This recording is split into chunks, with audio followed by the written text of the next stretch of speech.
All right, so this week we're working on understanding poetry. I'd like to thank Miss Paula McMillan, library teacher for Norwood Public Schools, for sharing her PowerPoint, which is very useful. So here we go.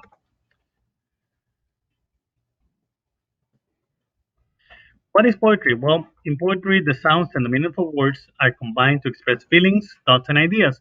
The poet chooses the words carefully, and poetry is usually written in lines or verses. So, poetry writers use many elements to create their poems. They include rhythm, sound, imagery, and form. Rhythm, well, rhythm is the flow of the beat of a poem.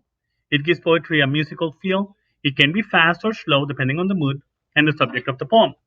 You can measure rhythm in meter by counting the beats in each line. So here are some examples. The Pickety Fence by David McCord.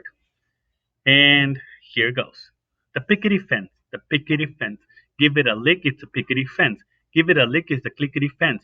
Give it a lick, it's a lickety fence. Give it a lick, give it a lick, give it a lick with a rickety stick. Pickety, pickety, pickety, pick.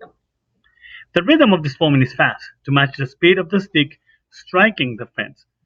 So it's kind of like you're grabbing a stick and running through a fence, and you can hear that click, click, click, click, click sound. Here's another one. Where Are You Now? By Mary Britton Miller. When the nights begin to fall and the sky begins to glow, you look up and see the tall city of lights begin to grow. In rows and little golden squares, the lights come out. First here, then there. Behind the window panes as though a million billion bees had built their golden hives and honeycombs above you in the air. The rhythm in this poem is slow to match the night gently falling and the lights out coming or coming out. So sound. Writers love to use interesting sounds in their poems. After all, poems are meant to be heard. So these sound devices include rhyme, repetition, alliteration, and onomatopoeia. So rhyme. Rhymes are words that end with the same sound, like hat, cat, and bat rhyme. Rhyming words don't have to be spelled out the same way, like cloud and aloud rhyme. Rhyme is the most common sound device in poetry. I'm not going to talk about rhyming patterns right now. You can look at this, but I'm going to move forward. We're going to be talking about next week, about rhyming patterns next week, actually, in more detail. We kind of talked about it this week.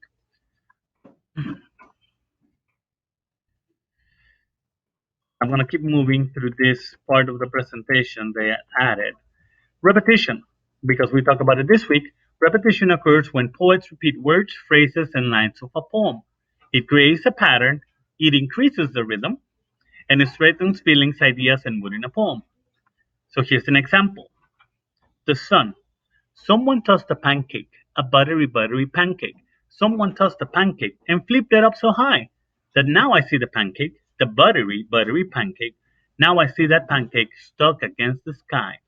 This is by Sandra Liatzos. Alliteration. Alliteration is the repetition of the first consonant sound in words, as in the nursery rhyme, Peter Piper picked a peck of pickled peppers. Or look at the pictures. The snake slithers silently along the sunny sidewalk. If you paid attention, the repetition of the sound s or s is there. Here's another example of alliteration from a poem, This Tooth by Lee Britton, if I remember correctly. I jiggled it, jaggled it, jerked it. I pushed and pulled and poked it. But as soon as I stopped and left it alone, the tooth came out on its very own. Again, we have the sound of j, j, j in the words jiggle, jaggle, jerked it, and the sound of p in pushed and pulled and poked. Onomatopoeia are words that represent the actual sound of something, are words of onomatopoeia. Dogs bark, cats purr, thunder booms, rain drips, and the clock ticks. They appeal to the sense of sound. So here's a poem with an example of onomatopoeia. Scrunch, crunch, crunch. Crunch, crunch, crunch.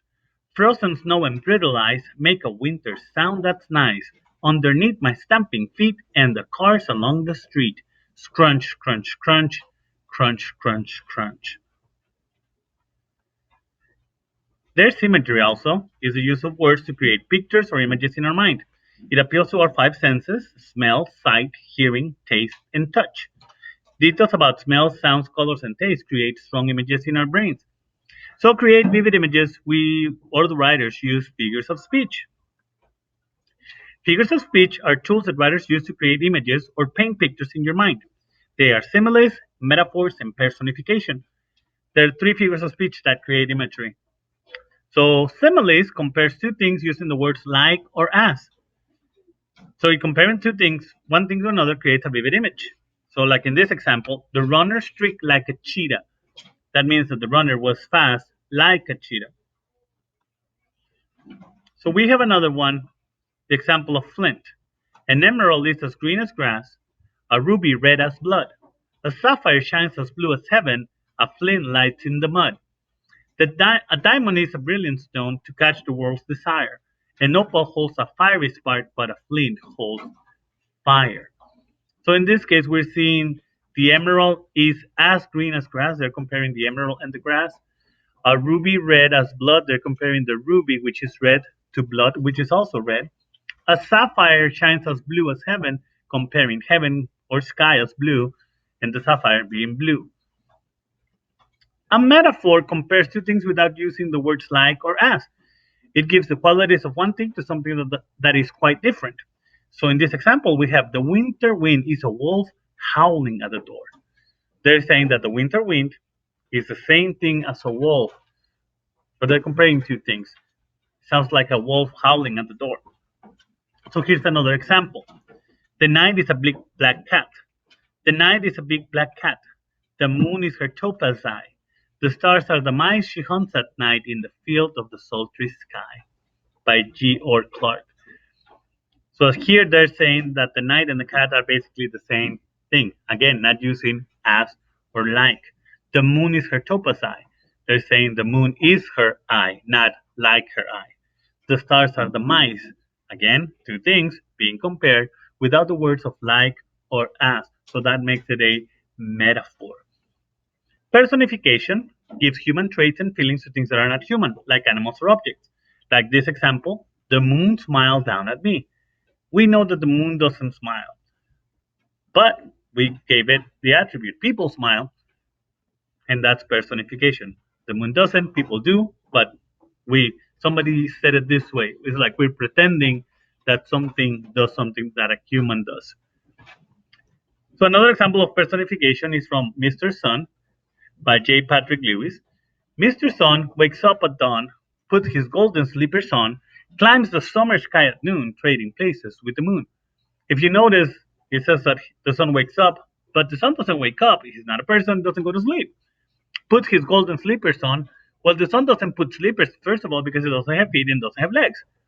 And only a person puts on slippers. Climbs the summer sky at noon. Again, only people climb. The sun doesn't climb. It doesn't have arms to grab or hold on to something. So, examples of personification. Something that's not human doing things that a human would do. I'm gonna skip over this line. You guys don't really need it yet. Um, I'll put it up later if you're interested in it. But I think I've covered everything we covered this week so far. We'll talk about author's purpose probably next week. And I hope this helps you remember everything we need to do. And again, I'm giving you just a preview of a lot of things that we're going to be talking about. And thank you for watching this video. Have a good day.